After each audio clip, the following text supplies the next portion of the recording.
नमस्कार दोस्तों। दोस्तों मेरे पास एक क्लाइंट आया और मुझे बोलने लगा कि सर मेरे कंपनी के साथ में थोड़ा इश्यू हो गया है। वो मुझे ज़बरदस्ती कंपनी से निकाल रही है और मुझे बकाया सैलरी वगैरह भी नहीं दे रही है। तो क्या मैं लेबर कोर्ट में केस कर सकता हूँ? तो मेरा जो उसको जवाब था वो ये वीडियो देखने वाले बहुत सारे लोग हैं जो किसी भी एक सिंगल ओनर की छोटी कंपनी से लेकर बड़ी से बड़ी कंपनी में भी भारत में काम करते हैं, तो उनके लिए ये इन्फॉर्मेशन बहुत ज़रूरी है।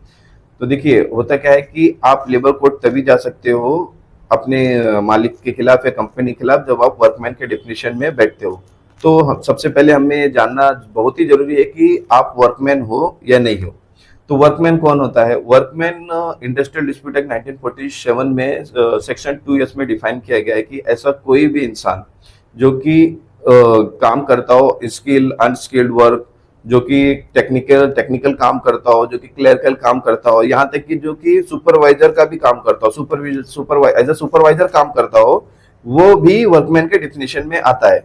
ठीक है, इसी के साथ में वहां पर ये भी लिखा हो गया कि वर्कमैन के डिफिनेशन में कौन से लोग नहीं आएंगे। तो जैसे कि जो कोई एयरफोर्स, आर्मी, नेवी में काम करता हो या कोई पुलिस ऑफिसर हो, ऐसे लोग वर्कमैन के डिफिनेशन में नहीं आते। यहाँ तक कि यदि कोई इंसान मैनेजरियल कैपेसिटी में काम करता हो या जिसकी तनख्वाह 10,000 से ऊपर हो, सुपरवाइजरी का भी काम करता हो या उसकी तनख्वाह 10,000 से ऊपर हो, वो मैंने वर्कमैन के डेफिनेशन में नहीं आता।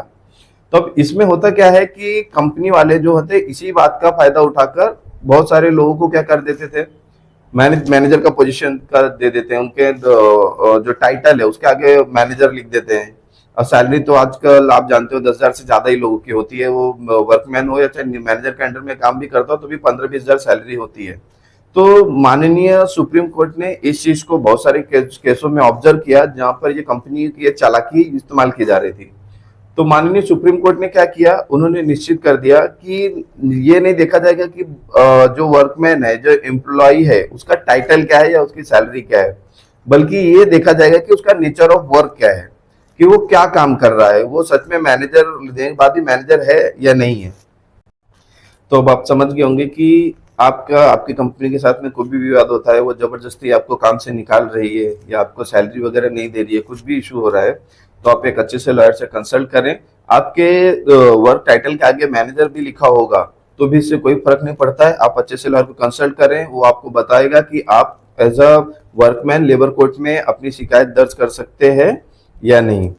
और इस विषय में यदि आपको कोई और अधिक जानकारी चाहिए या आप मुझसे बात करना चाहते हैं तो डिस्क्रिप्शन में मेरा नंबर लिखा हुआ है, मेरा ईमेल आईडी लिखा हुआ है, आप मुझसे संपर्क कर सकते हैं। धन्यवाद।